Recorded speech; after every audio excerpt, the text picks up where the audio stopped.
Hey guys, it's Dello304 here, and today I have a review for you guys. Today I'm going to be reviewing my cell phone that I got about 3 or 4 days ago, the Samsung Galaxy S4. So I think 3 or 4 days is long enough. I mean, usually you wait like a week, but you know, I'm ready to get my final opinion on it. I think, so far. So let's go ahead and review it. So, I got this phone on Monday or Tuesday. It's Friday, so, a few days. I've been using it very extensively. I've been using it all day, every day.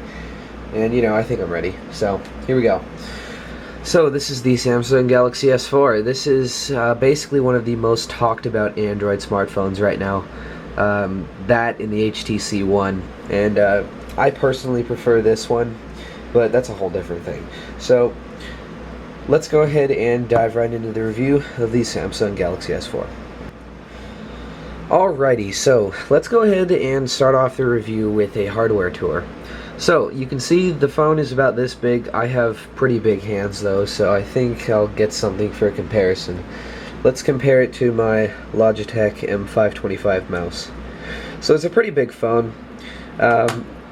Obviously you can see that on the front of the phone we have 85% of the front of the phone is screen. And that screen would be a 5-inch Full HD Super AMOLED display with a 1920 by 1080 resolution with 441 ppi. This also includes Corning Gorilla Glass, so it's going to be very scratch resistant. Sorry, that's just dust. It's going to be highly scratch resistant, and I wouldn't worry about scratches on your device. I've seen people take a bunch of keys and hit the phone with it, and it just doesn't scratch. So as you can see, beautiful screen. The screen really is beautiful. We'll get to the actual screen on in a little while, but let's go ahead and finish the tour of the phone. So up top here we have our Samsung logo, and above that we have the earpiece. To the left of the earpiece right here we have our RGB light sensor. To the right of the earpiece there we have two. The first one is going to be the infrared gesture sensor, so that's for sensing your face and your hands and stuff for the tons of different gestures that are supported on this phone. And then the one right next to it's going to be your proximity sensor. Most of you guys should know what that does. And then right there, finally to the right, we have our 2 megapixel front-facing camera. It records full 1080p video, and yeah, it's a pretty decent camera for a front-facing camera. And then right there, I don't know if you can see it, you can actually no, that's just a piece of dust. But under the glass there is also a LED light that it's used for when your phone's charging, when your battery's low, when you get a new email or notification. It's just a little RGB LED there. And then finally at the bottom of the phone we just have our home button, and then there's also 2 soft keys on either side of the phone, one being in the menu and the other being back, as demonstrated here, as you can see. Let's go around the sides of the phone, and then we'll go around the back. So, up top here, going from left to right, we have our 3.5mm headphone jack. We have the secondary microphone. This will be used for, I think, in combination with the bottom one for video recording and such. And then we have the IR blaster, because this thing does support being used as a TV remote, which I think is kind of cool. On the left side here, all we have is our volume rocker, so there it is. There is also a nice metal band that goes around the phone, so I think that looks pretty cool. So just a close-up of that there as soon as my camera focuses in, so that looks pretty nice. Going around the right side of the phone, all we have is just a lock button, so yeah, that's pretty uneventful over here, but yeah, as you can see. And then on the bottom, we just have the primary microphone and a micro USB charging port there. Charging and hooking up to your computer and such, USB. On the back of the phone, we just have this nice reflective polycarbonate backing with this nice diamond, kind of pattern on it. It's not an actual texture, it's just a pattern up below, I think, the gloss that's on here.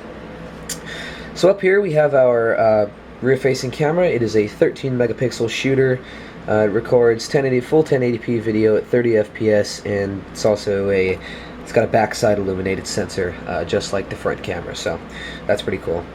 Right below that we have our LED light for flash and flashlight apps and such. And then right there, this is specific to this model. This is the SGH i337. So it's the AT&T model. So we have an AT&T logo there.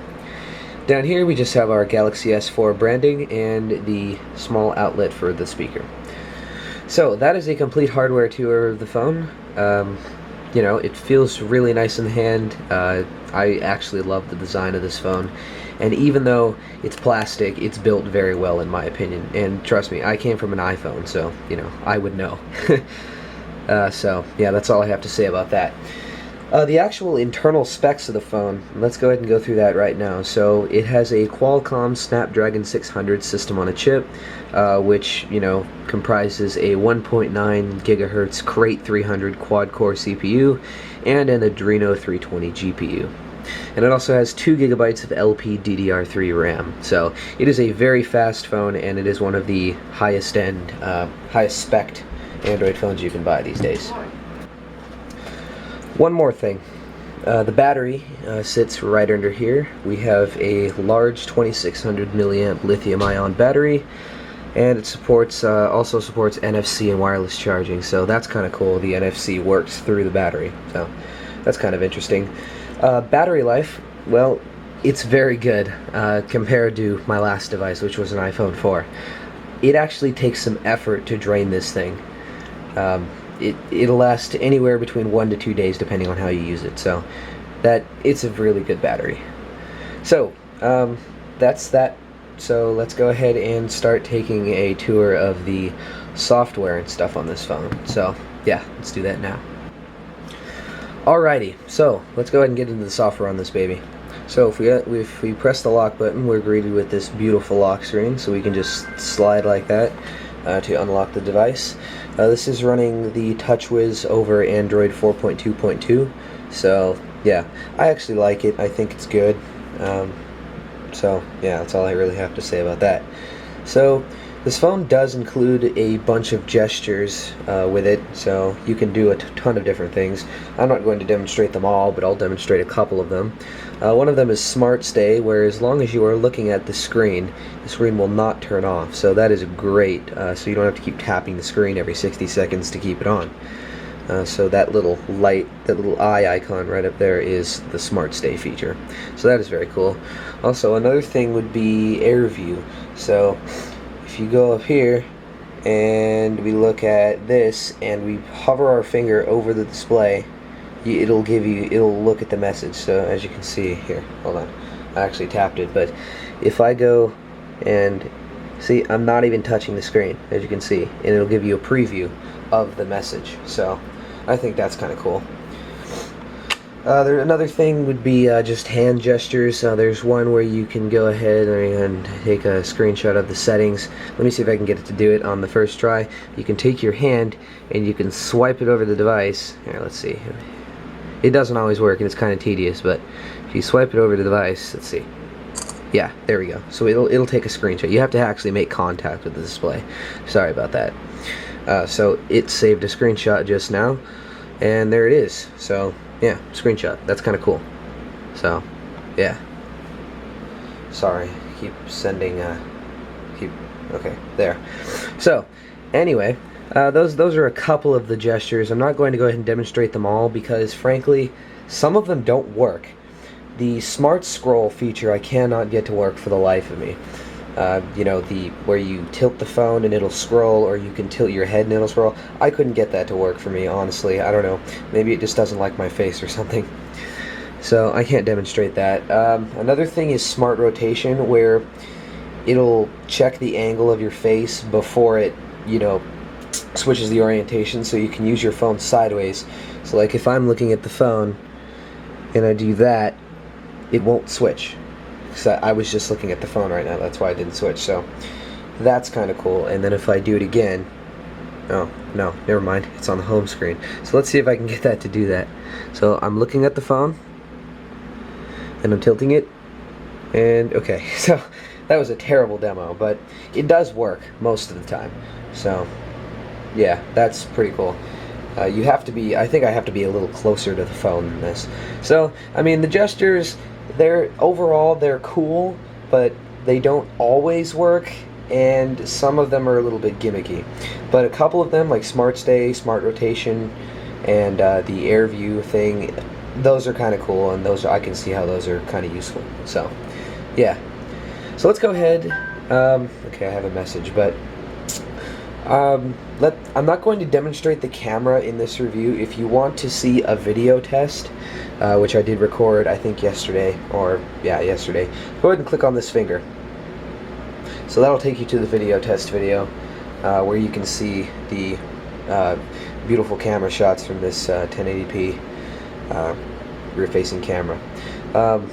So let's go ahead and demo the screen. For this, I'll demonstrate both. So as you can see, if I zoom up on the home screen here, you can see you cannot make out a single pixel or anything. This says 441 pixels per inch, so that is just amazing. I have never seen a screen so beautiful as this one. Even on the iPhone, the Retina display isn't that great compared to this. So if we go into my gallery here, let's see. Just want to make sure I'm not showing anything too personnel. Let's see.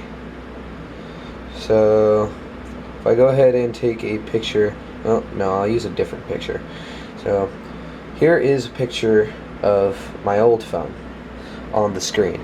So I know this isn't an accurate comparison, but as you can see, it captured every single detail down to the imperfections on the edge of the metal band of the phone.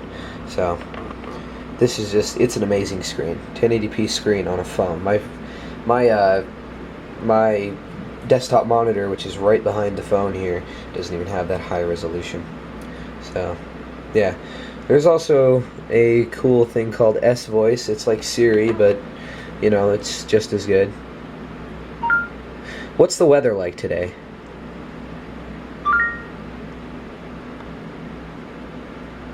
It's 68 degrees with intermittent sunshine today.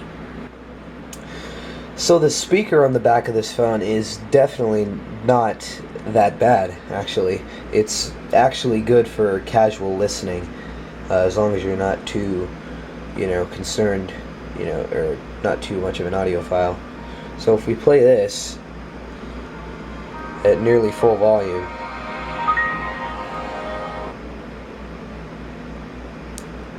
it's a long song. Hold on. Sorry, I paused it.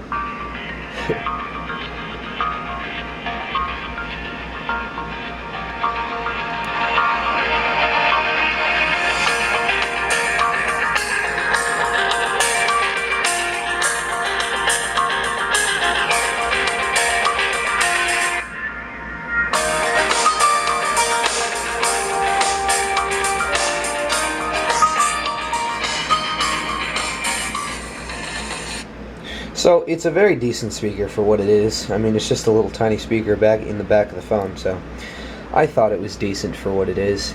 Also, that thing you just witnessed there with the pausing when I flipped it over, that's actually another feature of this phone, where you can, play music. You can flip the phone over and it'll stop. So that's good for. It also works for phone calls and things like that. So I think that's kind of cool. So, that's just another thing that I enjoyed. So, I mean, there's not really much else to show. I mean, there is, but there isn't. I can't really go through every single feature on this phone just because I don't want to, but it has a bunch of different stuff. So, this phone is packed with so much stuff, software, that you'll never get bored with it, honestly. So, anyway, I think that's going to wrap it up for me.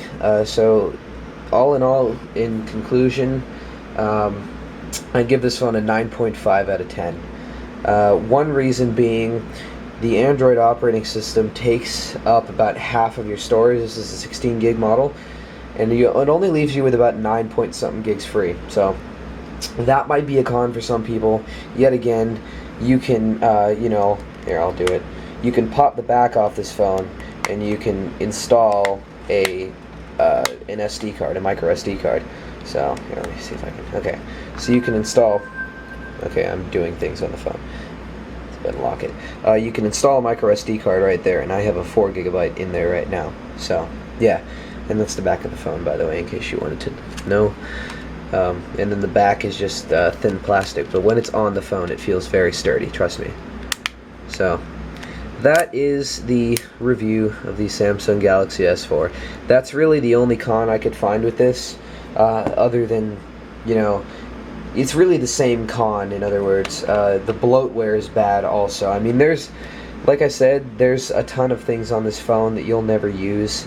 That could be a good and a bad thing depending on who you are. I mean, there's a lot of features on this phone, but some of them you're never going to use, so it would be nice to be able to remove that, but for that I'd need to root it, so I might do that. So, but that's really the same thing. A lot of bloatware takes up a lot of space on the phone, so, you know, I don't see that as really a big deal, though. It's not a deal breaker because you can put a micro SD card in the back of this phone. Anyway, guys, talked enough about this phone. All in all, in conclusion, I would definitely recommend this phone. I give it a 9.5 out of 10. So yeah, I hope you enjoyed my review of the Samsung Galaxy S4. I know this review definitely was not as good as you know, other people that have already reviewed this phone that are much bigger than I am. But you know, to those who watched, I hope you enjoyed it. And yeah, see you guys later.